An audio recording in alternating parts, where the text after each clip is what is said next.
Cardinal World, our eminent chancellor, members of the Board of Trustees, my colleagues, President Garvey and officers of the administration, distinguished faculty, and especially rightly radiant class of 2012 with your beloved family and friends, now proud alumni of this venerable and renowned university, thank you. Thank you for your gracious invitation and your warm welcome. Thanks for the honor, the high honor that you just bestowed upon me. Thanks for the company of Father Julian Caron and Professor Mazzotta. And thanks, everybody, especially for being true to the noble mission of this great university. Thanks, class of 2012, for the hope and the promise that you give to all of us. Congratulations, class of 2012.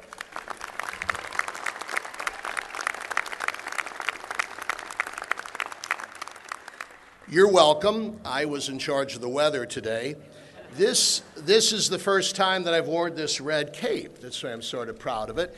I'm still somewhat new to being a cardinal, and as a matter of fact, I forgot my red sash. Thank God Cardinal World had two extra ones that I would. I came to this, just to give you a perspective, everybody, I came to this university the same year Cardinal Brooks Tavern opened, all right? And I may have been there more often than I was at Mullen Library, but that's for another talk, all right? I do this quite a bit, speaking at commencements. I enjoy it. This spring alone, for instance, I have or will give 3 university commencement addresses, 2 at local Catholic high schools in the Archdiocese of New York, 1 at an 8th grade occasion, and even an address to 4-year-olds at pre-K graduation. I love doing them, but this beautiful May morning is especially meaningful for me, as I myself am a proud and grateful alumnus of this institution of highest learning, having left here 30 years ago, and just, by the way, finished paying off my tuition, sorry to bring that up, and because I am deeply grateful, both as a Catholic and as an American, for the iconic value of this, the Catholic University of America. Just 6 days ago, Pope Benedict XVI, in addressing bishops from Arizona, Colorado, New Mexico, and Wyoming, spoke warmly of Catholic education here in the United States and of the need of our Catholic colleges and universities to reaffirm their distinctive identity in fidelity to the founding ideals and the Church's mission in service to the gospel.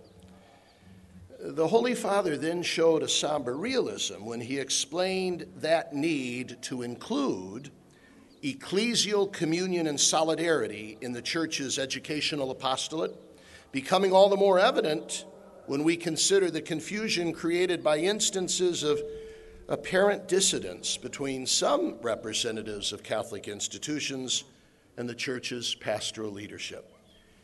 Now I ask you, everybody, is not a big part of our gladness and pride this happy morning a grateful recognition that this university does indeed exude such ecclesial communion and solidarity?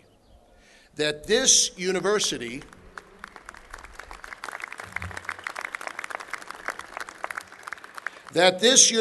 is both Catholic and American, flowing from the most noble ideals of truth and respect for the dignity of the human person that are at the heart of both the Church and the country we love.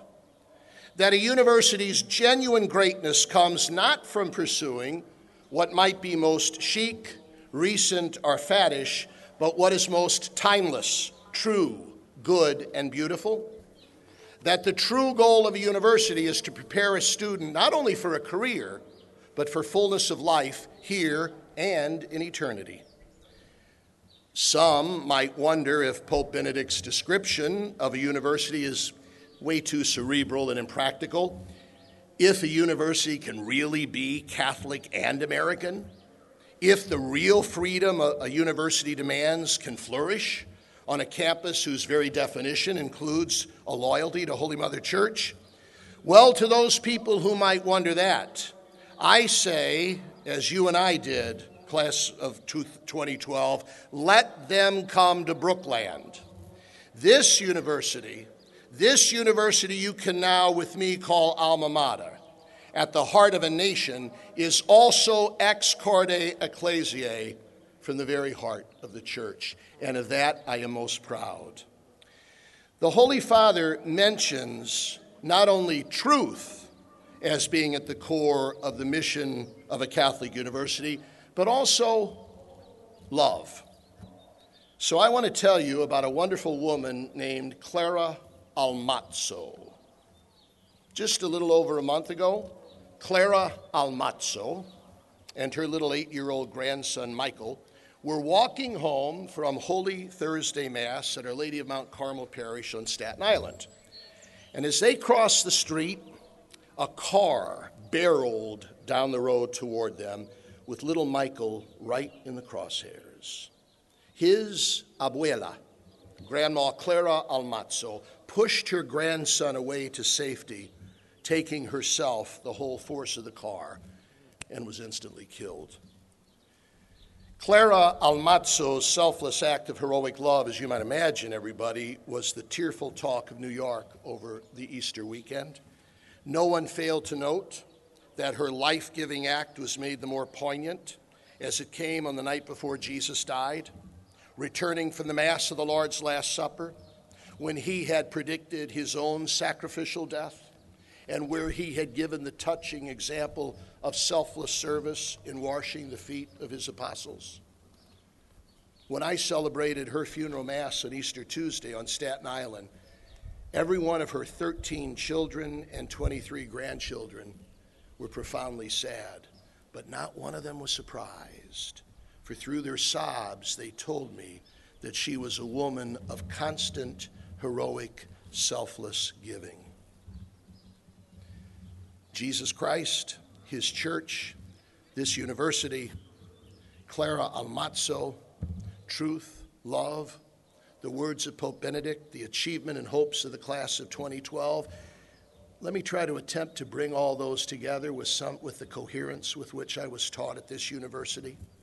And might I suggest that all of these noble ideals coalesce in what we call the law of the gift.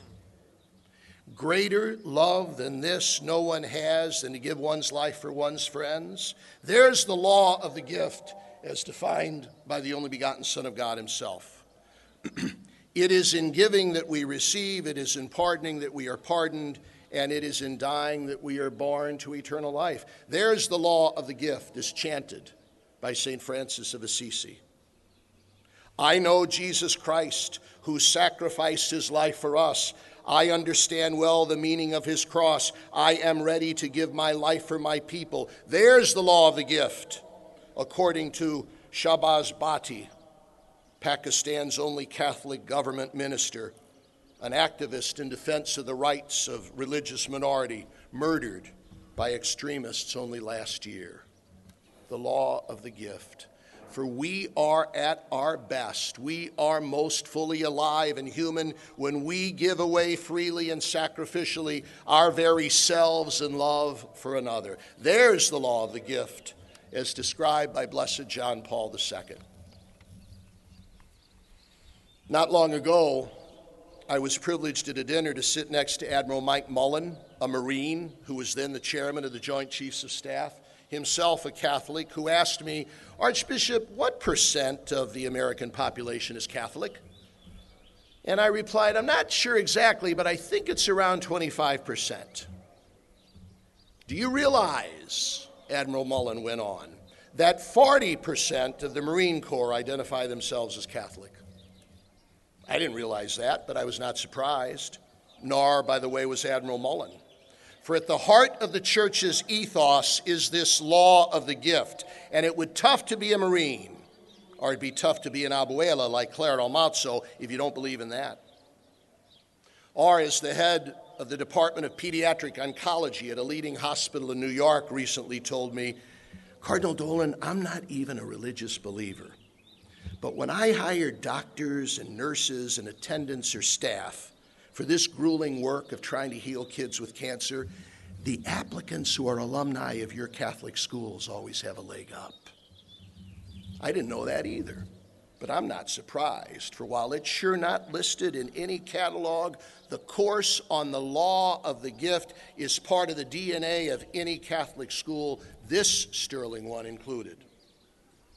So you know what? I conclude that all of you at this university, where every classroom features the most effective audio-visual aid of them all, the crucifix, and where the entire campus is overshadowed by the dome of the shrine devoted to the Jewish woman who whispered, "Be it done unto me according to your will," that I'm looking out at graduates who have majored in this law of the gift. Now let's be clear. I'm hardly claiming that Catholics have sole bragging rights on fostering and protecting and obeying the law of the gift. No, the exaltation of selfless, sacrificial love and service is at the marrow of every religion, no? And as a matter of fact, on the ground floor of most purely humanistic values. However, even our critics, and their name is legion, admit that a particularly pointed contribution that religion, that the church, that faith makes to any enduring culture, society, or nation is that it has a honed talent to foster, protect, and obey the law of the gift. Because you know what? Without the law of the gift, we don't have any Marines. We have fewer effective pediatric oncologists. We have no Shabbos Batis. We have no Clara Almazzos. Religion, faith, the church promote a culture built on this law of the gift. Thus, wise people from Alexis de Tocqueville to John Courtney Murray, both of whose works, by the way, I was forced to read while I was a student here, have observed that an essential ingredient in American wisdom and the genius of the American Republic is the freedom it allows religion to flourish. And thus what I predict that a challenge that you, dear class of 2012, will inevitably face is the vigorous defense of religious freedom as part of both our American and creedal legacy. Now, one final thing. You all had a head start in learning the law of the gift and the importance of faith to sustain it. For you see, the law of the gift is most poetically exemplified in that lifelong, life-giving, faithful, intimate union of a man and a woman in marriage, which then leads to the procreation of new life in babies, so that husband and wife, now mother and father, spend their lives sacrificially loving and giving to those children. That union, that sacred rhythm of man, woman, husband, wife, baby, mother, father, is so essential to the common good that its very definition is ingrained into our interior dictionary, and that its protection and flourishing is the aim of enlightened culture. And your tutelage in the law of the gift, dear class of 2012, was only refined here at this Catholic university, for it began in the most sublime classroom of them all, your home and your family, under the most significant of all professors, your mom and dad. So congratulations as well to the parents of our beloved graduates.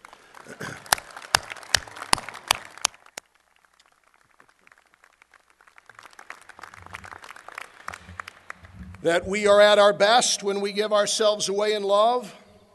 The law of the gift is, I'm afraid, countercultural today, in an era that prefers getting to giving and entitlement to responsibility, in a society that considers every drive, desire, or urge as a right, and where convenience and privacy can trump even the right to life itself, and in a mindset where freedom is reduced to the liberty to do whatever we want, wherever we want, whenever, however, and with whomever we want, rather than the duty to do what we ought. The law of the gift can be about as ignored as a yellow traffic light in New York City. At one of the 8th grade commencements I attended that I mentioned earlier, the 14-year-old student speaker called his classmates to pay attention to the words of John F. Kennedy uttered 52 years ago at his inaugural address. Observing, this 14-year-old boy says, observing that the temptations that he and his classmates were facing now is to ask what your family, your friends, your church, and your country can do for you rather than what you can do for them. That's not bad advice at all, is it? Leading me to conclude that his parish grade school was also granting degrees in the law of the gift. So I praise God that I look out now in admiration, affection, and appreciation at graduates, among whom are the new Clara Almazzos, children of beaming parents, now alumni of a university where goodness, truth, and beauty reign, and where every student majors in the law of the gift. Congratulations, class of 2012.